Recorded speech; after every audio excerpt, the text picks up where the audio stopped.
BDR বিদ্রোহের বিস্ফোরক আইনের মামলায় জামিনের পর আজ কারামুক্ত হচ্ছেন ১৭৮ জন। এর মধ্য দিয়ে ১৬ বছর পর কারামুক্ত হচ্ছেন তারা। কারামুক্তদের বরণ করে নিতে সকাল থেকে কাশিমপুর কারাগারের সামনে অপেক্ষায় স্বজনরা। দীর্ঘদিন পর পরিবারের সদস্যদেরকে কাছে পাওয়ার উচ্ছ্বাস রয়েছে তাদের মধ্যে। এর আগে গত মঙ্গলবার ঢাকার বিশেষ ট্রাইব্যুনাল ২ এর বিচারক মোহাম্মদ ইব্রাহিম মিয়ার আদালত জামিনপ্রাপ্ত আসামিদের নাম প্রকাশ করেন। সেদিন চিফ প্রসিকিউটর মোহাম্মদ বোরহান উদ্দিন জানান, রবিবার নিম্ন ও উচ্চ আদালত থেকে খালাসপ্রাপ্তদের বিস্ফোরক আইনের মামলায় জামিনের আদেশ দেন বিচারক। মঙ্গলবার যাচাই বাছাই শেষে ১৭৮ জনের জামিন পাওয়ার তালিকা চূড়ান্ত করা হয়। এরপর তাদের জামিননামা দাখিল শেষে জামিন সংক্রান্ত নথিপত্র কারাগারে পাঠানো হয়। দেখতে পাচ্ছে আর খালাস পেতে খুবই আনন্দ লাগতেছে। সরকারকে কিভাবে ধন্যবাদ দেব সেটা ভাষায় প্রকাশ করতে পারবো। সে আমার বোন জামাই হয়, সে দীর্ঘদিন পিলখানায় চাকরি করছে, কিন্তু এরকম দিন আমরা দেখবো সেটা কখনো আশা করিনি। আজকে তাকে পাচ্ছি, এটা আমাদের কাছে অনেক আনন্দ লাগছে। সময়গুলা কিভাবে কেটেছে এটা একমাত্র আল্লাহ জানে আর আমি জানি। এ বিষয়ে গাজীপুরের কাশিমপুর এবং কেরানীগঞ্জ কেন্দ্রীয় কারাগার থেকে যোগ দিয়েছেন সহকর্মীরা। বিস্তারিত জানবো তাদের কাছ থেকে। শুরুতেই চলে যাচ্ছে গাজীপুরের কাশিমপুরে, সেখান থেকে আছেন সহকর্মী আবুল হাসান। আবুল হাসান, ঘণ্টাখানেক আগেও আপনার সাথে কথা হচ্ছিল, তখন পর্যন্ত আমরা জেনেছিলাম যে ৩৮ জন কারামুক্তি পেয়েছেন। এই মুহূর্তে কি পরিস্থিতি, কতজন এখন পর্যন্ত কারামুক্ত হলেন?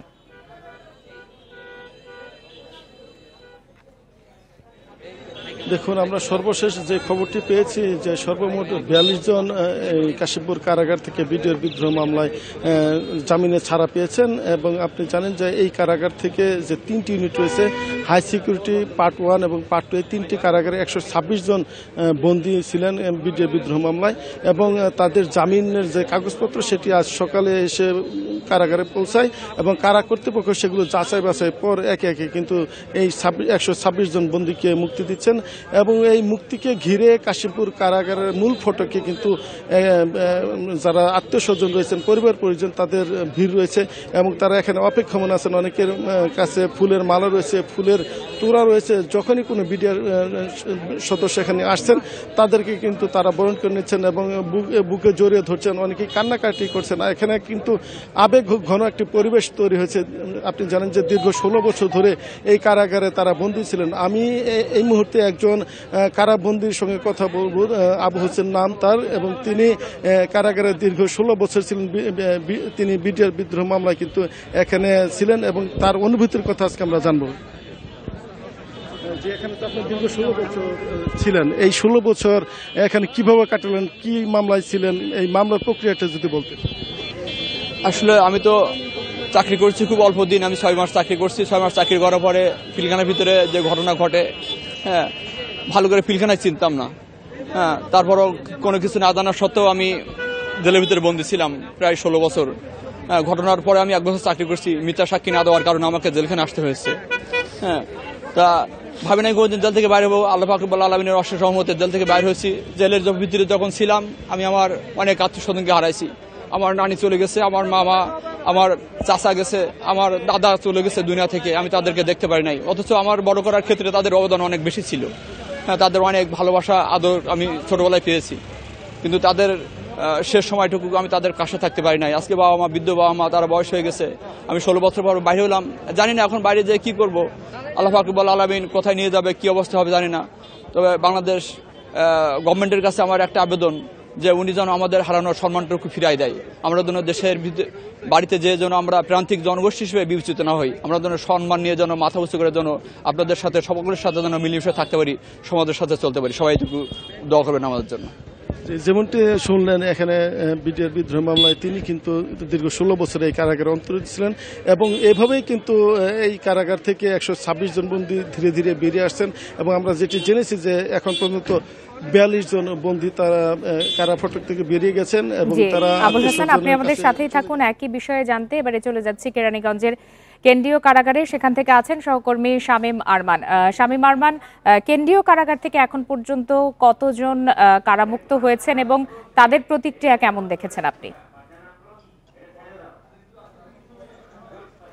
আমাদের বিশেষ করে যে গাজীপুর কারাগার থেকে আমাদের আবুল হাসান জানাচ্ছিলেন কিছুক্ষণ আগে যে বিডিআর বিদ্রোহের মামলায় তাদের স্বজনরা কি ধরনের আবেগ তাদের ছিল এবং একজন জওয়ান কিন্তু তাদের যে দুঃখ দুর্দশা এবং জীবনের একটি 16 বছরের গল্প তার একটি অংশ তাকে শুনিয়েছেন। ঠিক তেমনি ভাবে কিন্তু বিশেষ করে কেন্দ্রীয় যে কারাগার কেরানীগঞ্জ সেখানে কিন্তু জওয়ানরা যখন বের হলেন তখন তাদের চোখে অশ্রু ছিল এবং তাদের যে বিশেষ করে যে এখানের যে তাদের স্বজন তারা কিন্তু কান্না জড়িত কণ্ঠে তাদেরকে বুকে জড়িয়ে অনেক কান্নাকাটি করেছেন এবং তারা বলেছেন জীবনে যেই ইয়াং বয়সে তারা ঢুকেছিলেন এবং মাত্র 2 মাস 3 মাসে তাদের যখন চাকরি বয়স ছিল তারপর তাদের এই মামলার ঘানি টেনে তাদেরকে কিন্তু এখানে সেই কারাবাস করতে হলো। আজকে দীর্ঘ জীবনে 16টি বছর অর্থাৎ সোনালী অধ্যায় পার করে তারা আজকে এমন একটি দিনে দাঁড় হয়েছে যেখানে তাদের দুঃখ আর দুর্দশা তার কিছু নেই। প্রতিটা মানুষই তো তারা হতাশা প্রকাশ করেছেন। তারা বলেছেন একটি সুন্দর সময় যখন মানুষের থাকে পরিবার পরিজন নিয়ে ঘুরে বেড়ানো এবং চাকরি জীবনের একটা সুন্দর সময় থাকে সেই সময়টা তাদেরকে কারাবাসের ভিতরে থাকতে হলো। তারা বলেছেন যে বাকি জীবনটা যাতে তাদেরকে অন্তত এই যে কালিমা লেপন হয়েছে তাদের সেই কালিমা থেকে মুক্ত করে তাদের অনেকে দাবি করেছেন যে চাকরিতে তারা যেন বহাল রাখে এবং পরিবার পরিজন নিয়ে তারা যেন অন্তত একটা সমাজে সম্মান নিয়ে তারা বাঁচতে পারেন এমনটা জানিয়েছেন। এবং আমাকে কয়েকজন বলেছেন যে তাদের যে শরীরে যে অসুস্থতা দানা বেঁধেছে অসুখ হয়েছে সেই জীবনটা হয়তো বাকি জীবন কতদিন বাঁচবেন সেটাও অনেকে জানে না, কারণ বৃদ্ধ বয়সে তারা আজকে অনেকে বের হলেন, অনেকে কিন্তু যে ইয়াং বয়সে ঢুকেছিলেন তারা কিন্তু আজকে অনেকটা বয়স পার হয়ে গেছে, তারা আজকে পরিবার পরিজন নিয়ে যাচ্ছে। আবার অনেকে তাদের বাবা মাকে হারিয়েছে এবং তাদের স্বজনদের রাষ্ট্রীয় পর্যন্ত দেখতে পারেনি, এমন দুঃখ দুর্দশা নিয়ে তারা কিন্তু আজকে বের হয়েছে। ইতিমধ্যে কিন্তু প্রায় 41 জন তারা সবাই কিন্তু এখান থেকে তারা বের হয়েছেন এবং তাদেরকে বুকে জড়িয়ে ধরে অনেকে গাড়ি নিয়ে এসেছেন, ফুলের মালা দিয়ে বরণ করেছেন। এমন একটা পরিস্থিতি যেটা আমাদের যারা সহকর্মী ছিলেন তারাও অনেকে চোখে জল ধরে রাখতে পারেনি। তো ঢাকার কেন্দ্রীয় কারাগার থেকে আমার কাছে কেরানীগঞ্জের কারাগার থেকে আমার কাছে সর্বশেষ সংবাদ ছিল। শামীম আরমান এবং আবুল হাসান, আপনাদের দুজনকেই ধন্যবাদ। হারানো চাকরি ফেরত ও পুনর্বাসন চান পিলখানা ট্র্যাজেডির বিস্ফোরক আইনের মামলায় জামিনে মুক্ত 178 সাবেক বিডিআর সদস্য। দীর্ঘ 16 বছর পর বৃহস্পতিবার গাজীপুরের কাশিমপুর ও কেরানীগঞ্জের কেন্দ্রীয় কারাগার থেকে একে একে বের হন তারা। গতকাল তাদের জামিন আদেশ কারাগারে পৌঁছায়। যাচাই বাছাই শেষে আর কোনো মামলায় আটকাদেশ না থাকায় জামিনে কারামুক্ত হন তারা।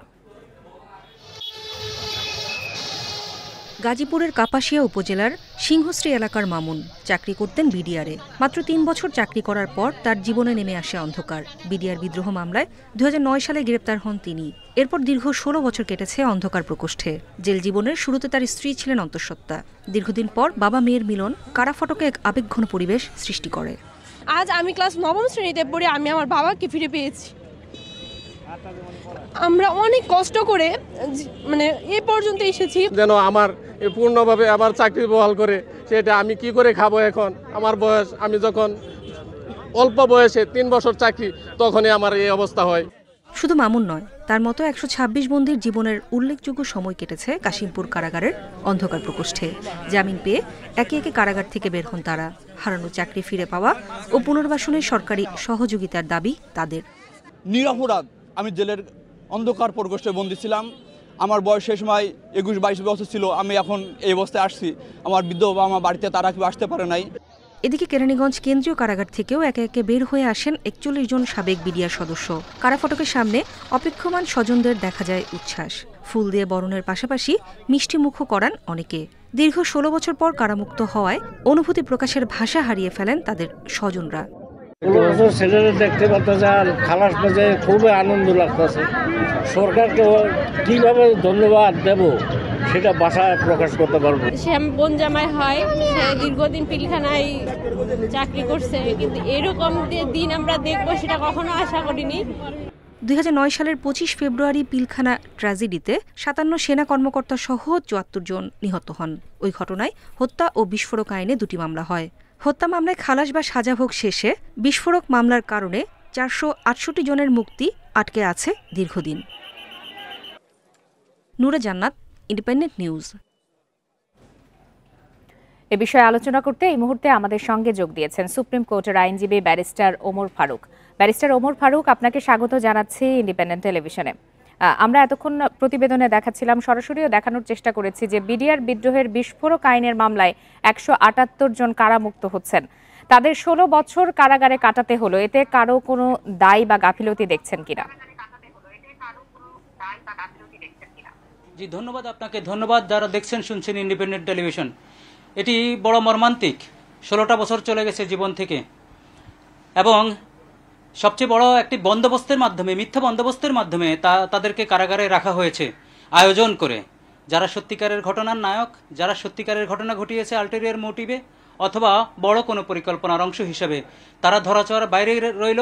আর নিরীহ এই জওয়ানরা, যাদের বয়স তখন ছিল 22, যাদের বয়স তখন ছিল 23, যাদের বয়স সো এন্ড সো, তারা 16 বছর ওখানে ছিল। এর চেয়ে বড় যন্ত্রণার আর কি হতে পারে? আপনি প্রশ্ন করেছেন কারো কি দায় আছে কিনা। অবশ্যই তো দায় আছে। দায় ছাড়া সে নিরপরাধ মানুষ কিভাবে কারাগারে থাকে? প্রসিকিউশনের দায় আছে। যারা কনাইভেন্স করেছে, যারা পরিকল্পনা করে উদুরচুন্ডি ভুদুর ঘাড়ে চাপিয়ে দেওয়ার জন্য, একজনের দোষ অন্যের ঘাড়ে চাপিয়ে দেওয়ার জন্য এই নিরীহ সৈনিকদেরকে 16 বছর কারা অন্তরীণ করে রেখেছে, তাদেরকে তো অবশ্যই শাস্তির আওতায় আনতে হবে, দায়ের আওতায় আনতে হবে। এই কারণে আনতে হবে, এই 16 বছর তাদের অমানুষের যে ঘোর অন্ধকার ছিল, কারো সংসার ভেঙেছে, কারো ছেলে পেলে ড্রপ আউট হয়েছে স্কুল থেকে, কেউ তার স্বজন, বাবা মারা গেছে, মা মারা গেছে, স্বজন মারা গেছে, জানাজায় যেতে পারেনি। এই যে বড় যন্ত্রণা, এই যন্ত্রণার হিসাব তো দিতে হবে। উন্নত দেশ হলে রাষ্ট্র এটার দায়িত্ব নিত অনেক বড় ক্ষতিপূরণের মাধ্যমে। আমি তো বলবো ক্ষতিপূরণ দিতে হবে ওদের পকেট থেকে, যারা সংশ্লিষ্ট এই বিচারের সাথে জড়িত ছিল, যারা জেনে শুনে এই নিরপরাধ মানুষগুলোকে অপরাধ বানানোর জন্য মরিয়া ছিল। তাদেরকে চিহ্নিত করা তো কঠিন কিছু না। তাদের এই এভিডেন্স সাথে তুলনা করে তাদের বক্তব্য, তাদের মোটিভ, তারা কে কোথায় ছিল, আজকে যেটা রিভিল্ড হয়েছে, কনস্পিরেসি কোথা থেকে এসেছে, তাদেরকে আইনের আওতায় এনে তাদের কারো পেনশন থেকে টাকা কাটতে হবে, কারো জমি ক্রক করে টাকা কাটতে হবে, টাকা কেটে এদের ক্ষতিপূরণ দিতে হবে। ক্ষতিপূরণ তো দেওয়া যায় না, এদের যন্ত্রণার ক্ষতিপূরণ হয় না, বাট এক্সাম্পলারি ক্ষতিপূরণ দিতে হবে এই কারণে যাতে ভবিষ্যতে আর কেউ এ ধরনের অন্যায় কাজ না করে, অন্যায় করে নিরপরাধ মানুষকে কারাগারে যাতে বন্দী না রাখে, এই কারণেই ক্ষতিপূরণ দিতে হবে। ক্ষতিপূরণ তো অ্যাডিকুয়েট দেওয়া যাবে না। 16 বছরের যন্ত্রণা। ক্ষতিপূরণ তো শুধু আর্থিক ক্ষতিপূরণ নয়, তারা যেমনটি আমাদের কে জানাচ্ছিলেন সহকর্মীদের মাধ্যমে যে তারা স্বাভাবিক জীবনে ফিরতে চান, তারা আরো কর্ম করতে চান। সেক্ষেত্রে আসলে রাষ্ট্রের কি দায়িত্ব রয়েছে বলে আপনি মনে করেন? আমি মনে করি দায়িত্ব ভেরি স্পেসিফিক। যাদের চাকরির বয়স এখনো আছে তাদেরকে রিইনস্টেট করবে ইমিডিয়েট, কোনো দেরি না করে, তাহলে তারা অন্তত যন্ত্রণার থেকে মুক্তি পাবে। আমি মনে করি যারা পেনশনে গেছে তাদের পেনশন, পূর্ণ পেনশন তারা যাতে পায় সেই ব্যবস্থা করতে, যাতে আদালতের শরণাপন্ন না হতে হয়। আমি চাই যারা যে অবস্থায় যেখান থেকে ড্রপ আউট হয়েছে, বা তাদের সন্তানরা যদি টাকা পয়সার অর্থের অভাবে যদি কোথাও পড়তে না পারে, বিনা বেতনে তাদের পড়ার ব্যবস্থার নির্বাহী আদেশের মাধ্যমে করা সম্ভব। আপনি যদি ভালো কিছু করার ইন্টেনশন থাকে, কোনো কিছু বাধা হয় না কখনো, এক্ষেত্রেও বাধা হবে না বলে আমি মনে করি। আমি মনে করি নির্বাহী আদেশে বর্তমান যিনি আজকে সরকারে আছেন, সরকার প্রধান আছেন, এবং যারা সরকারে আছেন তারা কিন্তু মানুষের কল্যাণের জন্য আত্মহুতি, রক্ত এবং অনেক যন্ত্রণার বিনিময়ে আজকে সরকারে আছেন। তাদের অবারিত ক্ষমতা, অবারিত দায়িত্ব, সেই দায়িত্ব তারা পালন করবে এদের রিইনস্টেটের মাধ্যমে, এদের পূর্ণ পেনশনের মাধ্যমে, আর যারা এখনো ভিতরে আছে অতি শীঘ্রই তাদেরকে বের করার ব্যবস্থার মাধ্যমে। আর তাদের সন্তান সন্ততি পরিবার যেখানে আছে, যাদের অভাবগুলো যেভাবে আছে, সেই অভাবগুলো পূরণ করতে আমাদের দেশের যে বিশাল বাজেট, এটার 0.1% খরচ হবে না। আমি আজকে আপনাদের মাধ্যমে আবেদন করব, অন্তত 16 বছরের যন্ত্রণার পরে তারা যাতে একটু হাসতে পারে, তারা যাতে একটু চলতে পারে, তারা যাতে সমাজে যাতে একটু বুক উঁচিয়ে বলতে পারে। আপনি তো অনেক ভাবে ক্ষতিপূরণ দেওয়ার কথা বলছেন, তো এর কি কোনো বিধিবদ্ধ আইন রয়েছে কিনা যে এই প্রক্রিয়া অনুসারেই এই ক্ষতিপূরণ দিতে হবে? বিধিবদ্ধ আইন যদি ফলো করতে হয় তাহলে এক্ষেত্রে আবার তাকে 32 বছর অপেক্ষা করতে হবে। বাংলাদেশের লিগ্যাল সিস্টেম যেভাবে আমরা এগুচ্ছি, এটা অনেক ধীর গতি, এটা গতি আনা অনেক সমসাপেক্ষ ব্যাপার। যদি সে লিগ্যাল ফ্রেমে যদি যায়, তাকে যদি ওখানে আবার ফেলে দেন, তাহলে আরেকটি অন্যায় হবে। কারণ তখন সে প্রথমে ক্ষতিপূরণের মামলা করবে, প্রথম কোর্টের রায় হবে, দ্বিতীয়বার আবার আপিল করবে, তৃতীয়বার, এটা লেংদি প্রসেস। এই ক্ষতিপূরণ দিতে হবে নির্বাহী আদেশের মাধ্যমে, এবং নির্বাহী আদেশের মাধ্যমে অর্থাৎ আপনি বলছেন নির্বাহী আদেশের মাধ্যমে ক্ষতিপূরণ দিতে হবে। আপনাকে অনেক ধন্যবাদ বিস্তারিতভাবে বিষয়গুলো তুলে ধরার জন্য। অনেক ক্ষেত্রেই অন্তর্বর্তী সরকার নিরপেক্ষ ভূমিকা পালন করতে পারেনি। অভিযোগ বিএনপি মহাসচিব মির্জা ফখরুল ইসলাম আলমগীরের। তাই বৃহত্তর স্বার্থে তাদের নিরপেক্ষ থাকার আহ্বান জানান তিনি। দুপুরে জাতীয় প্রেস ক্লাবে শহীদ আসাদের ৫৯তম মৃত্যুবার্ষিকীর আলোচনায় ফখরুল আরও বলেন, দ্রুত নির্বাচন প্রশ্নে উদ্দেশ্য প্রণোদিতভাবে একটি মহল বিতর্ক সৃষ্টির অভিযোগ তার। দেশের মানুষ ১৫ বছর ধরে ভোটের অপেক্ষায় আছে উল্লেখ করে তিনি জানান, দ্রুত নির্বাচন না হলে সংকট আরও বাড়তে পারে। ২৪-এর গণঅভ্যুত্থানের মূল লক্ষ্য গণতন্ত্র ও ভোটাধিকার প্রতিষ্ঠা, তা এখনও পূরণ হয়নি বলেও একথা উঠে আসে এ আলোচনায়। আসে দ্রুত সংস্কার শেষ করে এ বছরই নির্বাচন দেওয়ার দাবি। আমরা দেখি যে বেশ কিছু বিষয়ে অন্তর্বর্তীকালীন সরকার নিরপেক্ষতা পালন করতে পারছেন না। আমি তাই অনুরোধ করব, আমি প্রত্যাশা করব যে আমরা আশা করি যে অন্তর্বর্তীকালীন সরকার তারা সেই নিরপেক্ষতা পালন করবেন এবং দেশে যে সংকট আছে সেই সংকট থেকে দেশকে মুক্ত করবার জন্য তারা কাজ করবেন। দিন দিন আইনশৃঙ্খলা পরিস্থিতির উন্নতি হচ্ছে। জাতিকে একটি সুন্দর নির্বাচন উপহার দেওয়া সম্ভব বলে জানিয়েছেন নির্বাচন কমিশনার আব্দুর রহমানেল মাসুদ। ভোটার তালিকা হালনাগাদ উপলক্ষে পটুয়াখালীতে মত বিনিময় সভায় একথা জানান তিনি। নির্বাচন কমিশনার বলেন, জাতিকে সুষ্ঠু, নিরপেক্ষ ও গ্রহণযোগ্য নির্বাচন উপহার দিতে কাজ করছে কমিশন। আইনশৃঙ্খলা পরিস্থিতির উন্নতি হওয়ায় ভোট গ্রহণের পরিবেশও সুন্দর হবে। আপাতত ব্যালটের মাধ্যমেই নির্বাচনের জন্য প্রস্তুতি নিচ্ছে কমিশন। সুষ্ঠু নির্বাচন করা নির্বাচন কমিশনের সাংবিধানিক দায়িত্ব জানিয়ে তিনি আরও বলেন, নির্বাচনকে কোনোভাবেই প্রভাবিত করার সুযোগ নেই। যে অবশ্যই আইন শৃঙ্খলা দিন দিন উন্নত হচ্ছে এবং বাই দিস টাইম পরিপূর্ণভাবে উন্নত হয়ে যাবে এবং ভোট গ্রহণের যে পরিবেশ সেটা সুন্দর সৃষ্টি হবে। সুষ্ঠু এবং গ্রহণযোগ্য নির্বাচন করার জন্য নির্বাচন কমিশনারের একটা সাংবিধানিক দায়িত্ব, সেই দায়িত্ব আমরা অটল আছি। স্বৈরাচার শেখ হাসিনা সরকারের সময় বাংলাদেশ থেকে পাচার হওয়া বিলিয়ন ডলারের অর্থ ফিরিয়ে আনতে প্রধান উপদেষ্টা অধ্যাপক মোহাম্মদ ইউনূস ইউরোপীয় সেন্ট্রাল ব্যাংকের প্রেসিডেন্ট ক্রিস্টিন লাগার্ডের সহায়তা চেয়েছেন। বুধবার সুইজারল্যান্ডের দাভোসে ওয়ার্ল্ড ইকোনমিক ফোরামের বার্ষিক সম্মেলনের ফাঁকে প্রধান উপদেষ্টা ক্রিস্টিন লাগার্ডের সাথে বৈঠক করেন। এ সময় অধ্যাপক ইউনূস ক্রিস্টিন লাগার্ডকে বলেন, স্বৈরাচারী শাসকের ঘনিষ্ঠ ধনকুবেররা শুধুমাত্র দেশের ব্যাংকিং খাত থেকেই প্রায় ১৭ বিলিয়ন মার্কিন ডলার পাচার করেছে এবং শেখ হাসিনার ১৫ বছরের শাসনামলে প্রতি বছর ১৬ বিলিয়ন ডলার করে দেশ থেকে পাচার হয়েছে। এটি ছিল একটি বিশাল ডাকাতি। পরে ক্রিস্টিন লাগার্ড বাংলাদেশ এই অর্থ পুনরুদ্ধার ও দেশে ফেরানোর জন্য IMF এর সাহায্য নেয়ার সুপারিশ করেন। বাজারে চালের সংকট নেই, কিন্তু বিক্রি হচ্ছে চড়া দামে। ২ সপ্তাহ ধরে মোটা চালের দাম ৫৮ টাকা কেজি আর সরু চাল কমপক্ষে ৮০ টাকা। খুচরা বিক্রেতা ও মিল মালিকরা বলছেন, কয়েকটি কর্পোরেট প্রতিষ্ঠান বিপুল পরিমাণ চাল মজুত করেছে, দাম বাড়াচ্ছে তারাই। বাজার নিয়ন্ত্রণে চাল আমদানি করা হচ্ছে, এতে দাম কমার আশা খাদ্য উপদেষ্টার। কারওয়ান বাজার, নিউ মার্কেট ও মোহাম্মদপুর কৃষি মার্কেট কোথাও চালের ঘাটতি নেই। সব দোকানে বিপুল মজুত, কিন্তু দাম বাড়তি। রাজধানীতে মিনিকেট ও নাজিরশাহেল চালের চাহিদা বেশি, সেই সরু চালের দাম ৮০ টাকা বা তারও বেশি। মোটা চালও বিক্রি হচ্ছে ৫৮ টাকায়, দাম বাড়ায় ক্ষুব্ধ ক্রেতারা। আর ইনকাম তো অবশ্যই কম, আমাদের তো মাসিক বেতন পাই হলো মাসে ১১,০০০ টাকার মতো বেতন পাই, সংসার চালাতে অনেক কষ্ট হয়ে যায় আমাদের। বিভিন্ন কোম্পানিদের নিয়ন্ত্রণে চলে গেছে বাজারটা, কারণ হলো কোম্পানিরা চাল ধান স্টক করে ওরা যখন যে রেট বাজার করে তাই হয়। সবচেয়ে বেশি চাল সরবরাহ হয় কুষ্টিয়া থেকে। চালের দাম বাড়ার জন্য কর্পোরেট প্রতিষ্ঠানগুলোকে দুষছেন সেখানকার মিল মালিকরা। মিলাদের মজুদ থাকে, এটা অবৈধ মজুদ, যে মজুদ থাকে অনেকে তাদেরকে ধরতে পারে যে তুমি মজুদ করছো, যেহেতু বেশি দামে কিনছো এখন কম দামে বেচো। এখন মজুদ করলে পরেও সরকার থেকে অনেক সমস্যা করে। একটা নির্দিষ্ট নীতিমালা থাকা প্রয়োজন যে একটা মিলার কী পরিমাণ ধান মজুদ করতে পারবে। ভোক্তাদের অভিযোগ, দাম নিয়ন্ত্রণে সরকারের কোনো উদ্যোগ নেই। তবে খাদ্য উপদেষ্টার দাবি ১০ লাখ টন চাল ও গম আমদানি করা হচ্ছে, দাম কমবে। আমাদের আমদানি কার্যক্রম, বিদেশ থেকে আমদানি কার্যক্রম অব্যাহত থাকবে এবং সোর্স হবে মাল্টিপল সোর্সের জন্য আমরা ইয়ে করবো। আমরা যেমন নেবারিং কান্ট্রি থেকে আনলে আমাদের সবচেয়ে কম দামে পড়ে সহজে আনা যায়, এটাকে যেমন আমরা গুরুত্ব দিচ্ছি, প্রাধান্য দিচ্ছি। পাশাপাশি অন্যান্য সোর্স যেগুলি আছে এগুলির থেকে দাম একটু বেশি হলেও আমরা আনব। সরকারি গুদামে চালের মজুদ কমে দাঁড়িয়েছে 9 লাখ টনে। কম দামে চাল বিক্রিও বন্ধ করে দিয়েছে TCB. Shahid Ahmed, independent news, Dhaka. 2 পর্বে বিশ্ব ইজতেমা করতে চায় শুরাই নেজাম বা মাওলানা জুবায়েরের অনুসারীরা।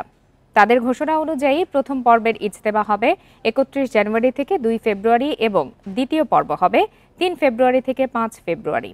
এসব তথ্য দিয়েছেন জুবায়েরপন্থীদের মিডিয়া সমন্বয়ক হাবিবুল্লাহ রায়হান। তিনি আশা প্রকাশ করেন কয়েকদিনের মধ্যেই সরকারের পক্ষ থেকে নতুন তারিখের প্রজ্ঞাপন জারি করা হবে। যদিও এর আগে জুবায়েরপন্থীদের শুধুমাত্র এক পর্বের ইজতেমার তারিখ নির্ধারণ করা হয়েছিল। অন্যদিকে মাওলানা সাদপন্থীদের ইজতেমার তারিখ নির্ধারণ করা হয় 7 থেকে 9 ফেব্রুয়ারি। ঘোষিত তারিখে সাদপন্থীদের ইজতেমা করা নিয়ে সংশয় দেখা দিয়েছে। এখন পর্যন্ত নতুন তারিখ নির্ধারণ করা হয়নি। এদিকে শুরাই নেজাম বা মাওলানা জুবায়েরপন্থীদের ইজতেমার প্রস্তুতি শেষ পর্যায়ে। এরই মধ্যে টঙ্গীর তুরাগ তীরে আসতে শুরু করেছেন বিভিন্ন দেশের মুসল্লিরা। চলতি জানুয়ারি মাসের 25 তারিখ যে ওলামা সম্মেলন হওয়ার কথা ছিল তা আপাতত স্থগিত করা হয়েছে। আসন্ন টঙ্গী বিশ্ব ইজতেমার প্রস্তুতি এবং দেশ বিদেশ থেকে মুসলমান ভাইদের সুন্দর সুষ্ঠুভাবে অংশগ্রহণের জন্যই মূলত এই সিদ্ধান্ত গ্রহণ করা হয়েছে এবং আসন্ন টঙ্গী বিশ্ব ইজতেমা শুরাই নেজামের অধীনেই 2টি পর্ব অনুষ্ঠিত হবে বলে আরো একটি সিদ্ধান্ত গৃহীত হয়। মাধ্যমিক ও উচ্চ শিক্ষা অধিদপ্তরের মহাপরিচালক, ঢাকা শিক্ষা বোর্ডের চেয়ারম্যান সহ শিক্ষা প্রশাসনের বিভিন্ন দপ্তরের শীর্ষ পদগুলো খালি। দীর্ঘ সময় ধরে এসব পদ খালি থাকলেও এখন পর্যন্ত এসব পদে নিয়োগ দেয়া হয়নি। এর ফলে গতি ফিরছে না শিক্ষা খাতে। শিক্ষা গবেষকরা বলছেন এসব পদে দ্রুততম সময়ের মধ্যে যোগ্যদের নিয়োগ দিতে হবে। ছাত্র জনতার গণঅভ্যুত্থানের মুখে গত 5 আগস্ট হাসিনা সরকারের পতন হয়। এরপর 5 মাস পার হয়েছে, কিন্তু শিক্ষা প্রশাসনে এখনো গতি আসেনি। স্কুল কলেজের একাডেমিক ও প্রশাসনিক কাজের দেখভাল করে মাধ্যমিক উচ্চশিক্ষা অধিদপ্তর।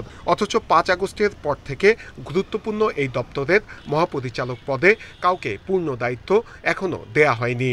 সেই সঙ্গে এখানকার আরও 2টি পরিচালক পদও ফাঁকা। আগামী 10 এপ্রিল থেকে শুরু হচ্ছে এসএসসি পরীক্ষা, অথচ ঢাকা শিক্ষা বোর্ডের চেয়ারম্যান পদ গত 18 ডিসেম্বর থেকে ফাঁকা। এই বোর্ডের চেয়ারম্যান সকল বোর্ডের সমন্বয়ক হিসেবে কাজ করে। সেই সঙ্গে আরও কয়েকটি বোর্ডের গুরুত্বপূর্ণ পদও ফাঁকা। জাতীয় শিক্ষা প্রশাসন একাডেমির মহাপরিচালক পদ ডিসেম্বর থেকে ফাঁকা। এরকম শিক্ষার বিভিন্ন দপ্তরের গুরুত্বপূর্ণ পদগুলো ফাঁকা রয়েছে। চেয়ারম্যান, মহাপরিচালক, এই জায়গাগুলো খালি থাকলে কিন্তু প্রশাসনে কাজ করে না, মন্ত্রণালয় তো আসলে কাজ করে না, কাজ করে অধিদপ্তর পরিদপ্তর যারা আসে এগুলো সেই জায়গাতে। তো সেই জায়গায় যদি গুরুত্বপূর্ণ এবং ডাইনামিক লোক যদি না বসানো হয় তাহলে এই প্রশাসন স্থবিরই থাকবে। শিক্ষা দপ্তরগুলোর গুরুত্বপূর্ণ পদে দায়িত্ব পালন করেন শিক্ষা ক্যাডারের জ্যেষ্ঠ অধ্যাপকরা। শিক্ষা মন্ত্রণালয় বলছে তদবিরের চাপে এসব পদে নিয়োগ দেয়া যাচ্ছে না। এর মধ্যে যোগ্যদের খুঁজে বের করা হচ্ছে। তিনি সবার কাছে গ্রহণযোগ্য হবে কিনা মতাদর্শের দিক থেকে এবং তার শিক্ষাগত যোগ্যতা ভালো হতে হবে, তিনি কোনো দুর্নীতিতে আগে থেকে জড়ানো ছিলেন না, এটা দেখতে হবে। এসব পদে নিয়োগের জন্য শতাধিক সিভি জমা পড়েছে বলে জানিয়েছে মন্ত্রণালয়। শিক্ষা কার্যক্রমকে গতিশীল করতে হলে একদিকে যেমন সুনির্দিষ্ট পরিকল্পনা লাগবে, সেই সঙ্গে দপ্তরগুলোকে সক্রিয় ভূমিকা পালন করতে হবে।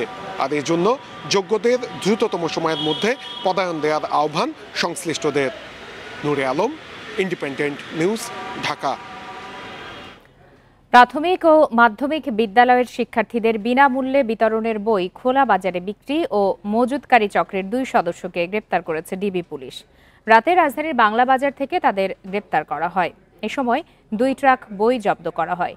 দুপুরে রাজধানীর ডিএমপি মিডিয়া সেন্টারে সংবাদ সম্মেলনে এসব তথ্য জানান ডিবির যুগ্ম কমিশনার মোহাম্মদ নাসিরুল ইসলাম। তিনি বলেন, রাতে বাংলা বাজারের গলি থেকে উদ্ধার করা হয় প্রায় 10,000 বই, যার আনুমানিক মূল্য প্রায় 8 লাখ টাকা। গ্রেপ্তারকৃতদের মধ্যে রয়েছে মজুদ চক্রের মূল হোতা সিরাজুল ইসলাম উজ্জ্বল। তাকে 10 বছর আগেও একই অভিযোগে গ্রেপ্তার করা হয়েছিল।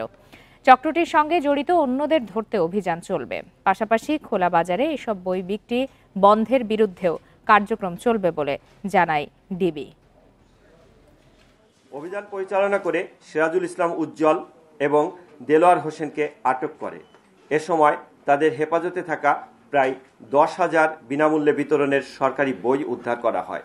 আটককৃত বইয়ের মূল্য অনুমান 8 লক্ষ টাকা। আমরা যেটা করব যে বিজ্ঞ আদালতে আমরা একটা আবেদন দিব যে বইটা যেন আমরা বিজ্ঞ আদালতের আদেশ মোতাবেক আমরা ন্যাশনাল কারিকুলাম টেক্সট বুক বোর্ডকে ফেরত প্রদান করতে পারি। নেত্রকোনার কলমাকান্দা উপজেলা সদরে স্কুলের সংকটে ব্যাহত হচ্ছে শিক্ষা কার্যক্রম। বাধ্য হয়ে 6 কিলোমিটার পথ পাড়ি দিয়ে শিক্ষার্থীরা যাচ্ছে গ্রামের স্কুলে। যোগাযোগ ব্যবস্থা অনুন্নত থাকায় সেখানে যেতেও পড়ছে দুর্ভোগে। সদরের 2টি স্কুলে আরও শিফট চালু ও নতুন বিদ্যালয় স্থাপনের দাবি শিক্ষার্থী ও অভিভাবকদের। নেত্রকোনার গারোপাহাড়ি এলাকা কলমাকান্দা উপজেলা সদরে একটি মাধ্যমিক বয়েজ স্কুল ও একটি গার্লস স্কুল। সদরের 6 কিলোমিটারের মধ্যে আর কোনো মাধ্যমিক স্কুল নেই। অথচ এই এলাকায় 18 প্রতিষ্ঠানের 2000 শিক্ষার্থী 5ম শ্রেণী পাশ করে ভর্তি হচ্ছে দূরের গ্রামের স্কুলে। অনুন্নত যোগাযোগ ব্যবস্থার কারণে দুর্ভোগ পোহাচ্ছেন শিক্ষার্থীরা। লেখাপড়ার অনেক ক্ষতি হয়, আসতে যেতে অনেক কষ্ট হয়। বন্যার সময় অনেক রাস্তাঘাট ভেঙে যায় এবং 2টি শিক্ষা প্রতিষ্ঠান ছাড়া অন্য শিক্ষা প্রতিষ্ঠান নাই। উপজেলা সদরে 2টি শিক্ষা প্রতিষ্ঠান রয়েছে যেখানে সকল শিক্ষার্থী ভর্তি হওয়ার কোনো সুযোগ নেই এবং ওই স্কুলগুলিতে 110 জন করে শিক্ষার্থী ভর্তি হওয়ায় বাকি শিক্ষার্থীরা জড়ে পড়ারও একটা হুমকি থাকে। পাশাপাশি অনেক গরিব শ্রেণীর শিক্ষার্থী থাকে, ভালো স্টুডেন্ট থাকে, তারাও এই স্কুলগুলিতে ভর্তি হতে পারে না। সমস্যার সমাধানের উদ্যোগ নেওয়ার কথা জানিয়েছেন জেলা শিক্ষা কর্মকর্তা। সরকারের কাছে আবেদন করে যদি আনতে পারে সেটা আমি উৎসাহ প্রদান করি। যেখানে আরেকটা সরকারি স্কুলে আরেকটা শিফট হলে এলাকাবাসী অনেক উপকৃত হয়। প্রতি বছর মাত্র 220 জন শিক্ষার্থী পড়তে পারেন কলমাকান্দা সদরের 2টি স্কুলে। Independent news. সজীব ওয়াজেদ জয়কে অপহরণ ও হত্যার ষড়যন্ত্রের অভিযোগের মামলায় আমার দেশ পত্রিকার সম্পাদক মাহমুদুর রহমানের 7 বছরের সাজা বহাল থাকবে কিনা এই রায় ঘোষণা হবে 10 ফেব্রুয়ারি দুপুরে ঢাকার 4র্থ অতিরিক্ত মহানগর দায়রা জজ মোহাম্মদ ইব্রাহিম মিয়ার আদালতে শুনানি শেষে এই তারিখ ধার্য করা হয়। গত বছরের 29 সেপ্টেম্বর ঢাকার অতিরিক্ত চিফ মেট্রোপলিটন ম্যাজিস্ট্রেট মাহবুবুল হকের আদালতে আত্মসমর্পণ করে আপিলের শর্তে জামিন আবেদন করেন মাহমুদুর রহমান। শুনানি শেষে আদালত জামিনের আবেদন নাকচ করে তাকে কারাগারে পাঠানোর আদেশ দেন। 5 দিন কারাভোগের পর জামিন পান তিনি। এর আগে 2023 সালের 17 আগস্ট ঢাকার তৎকালীন অতিরিক্ত chief metropolitan magistrate Asaduzzaman Noor এই মামলার রায় ঘোষণা করেন। রায়ে সাংবাদিক শফিক রেহমান, দৈনিক আমার দেশ পত্রিকার সম্পাদক মাহমুদুর রহমান, মিজানুর রহমান ভূঁইয়া সহ 5 জনকে 7 বছরের কারাদণ্ড দেয় আদালত।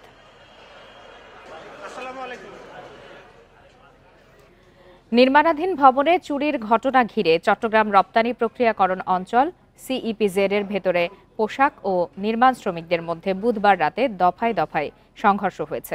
তবে বর্তমানে পরিস্থিতি স্বাভাবিক রয়েছে। সকাল থেকে কাজে যোগ দিয়েছেন সিইপিজেড এর সব কারখানার শ্রমিকরা। কোনো ধরনের বিক্ষোভ ও অসন্তোষের খবর পাওয়া যায়নি। বাড়ানো হয়েছে পুরো এলাকার নিরাপত্তা ব্যবস্থা। শিল্প পুলিশ ও নিয়মিত পুলিশ সদস্যদের টহলও বাড়ানো হয়েছে। শিল্প পুলিশ জানিয়েছে বুধবার রাতেই শ্রমিক সহ সব পক্ষের সাথে আলোচনার মাধ্যমে বিষয়টি সুরাহা হয়েছে। গুজব ও ভুল বোঝাবুঝির কারণে অনাকাঙ্ক্ষিত পরিস্থিতি দেখা দেয়। বুধবার রাত 8:30টার দিকে নির্মাণাধীন একটি কারখানার মধ্যে 3 জন লোক ঢুকে পড়েন। নির্মাণ শ্রমিকরা চোর ভেবে তাদের মারধর করেন। এ নিয়ে দুপক্ষের সংঘর্ষ হয়।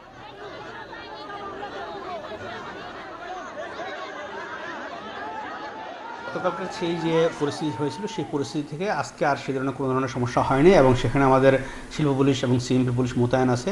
শ্রমিকরা সবাই কাজে যোগ দিয়েছে এবং এখানে তাদের কোনো সমস্যা নেই এবং শ্রমিকরা শান্ত পরিবেশে সিইপিজেড কাজ করছে। ভোর থেকেই মাঝারি থেকে ঘন কুয়াশায় আচ্ছন্ন রাজধানী সহ আশপাশের এলাকা। আবহাওয়া অধিদপ্তর জানিয়েছে দুপুরে কুয়াশা কিছুটা কাটলেও সারা দেশে এই অবস্থা অব্যাহত থাকতে পারে কাল পর্যন্ত। কুয়াশার কারণে বিমান, অভ্যন্তরীণ নৌ পরিবহন ও সড়কে যান চলাচল ব্যাহত হচ্ছে। পূর্বাভাসে বলা হয় অস্থায়ীভাবে আংশিক মেঘলা আকাশসহ সারা দেশের আবহাওয়া শুষ্ক থাকতে পারে। শেষ রাত থেকে সকাল পর্যন্ত উত্তর পশ্চিমাঞ্চলের কোথাও কোথাও মাঝারি থেকে ঘন কুয়াশা পড়তে পারে। অনেক জায়গায় দুপুর পর্যন্ত থাকতে পারে হালকা থেকে মাঝারি কুয়াশা। দক্ষিণাঞ্চলে রাত ও দিনের তাপমাত্রা সামান্য বাড়বে। কুয়াশা কেটে গেলে 25 থেকে 27 জানুয়ারি রাতের তাপমাত্রা আরও কমবে। এ সময় শীতের অনুভূতি কিছুটা বাড়লেও 28 জানুয়ারি থেকে দিন ও রাতের তাপমাত্রা বাড়তে শুরু করবে।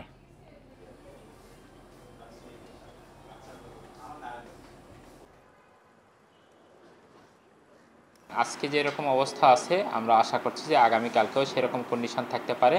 তবে এর পরের দিন অর্থাৎ আগামী 25 তারিখে গিয়ে এই যেরকম ঘন কুয়াশা আছে এই ঘন কুয়াশা অনেকটা কেটে যেতে পারে।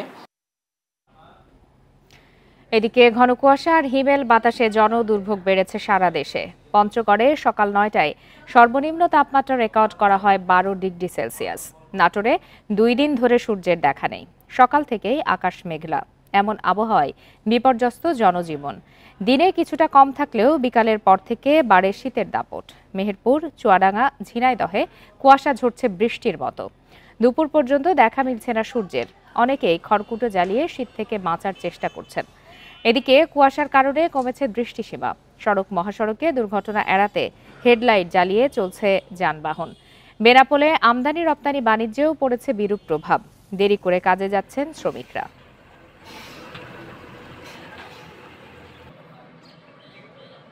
আর এই ছিল আজকের বিরতিহীন সংবাদ দুপুরে। এতক্ষণ সাথে থাকার জন্য ধন্যবাদ সবাইকে।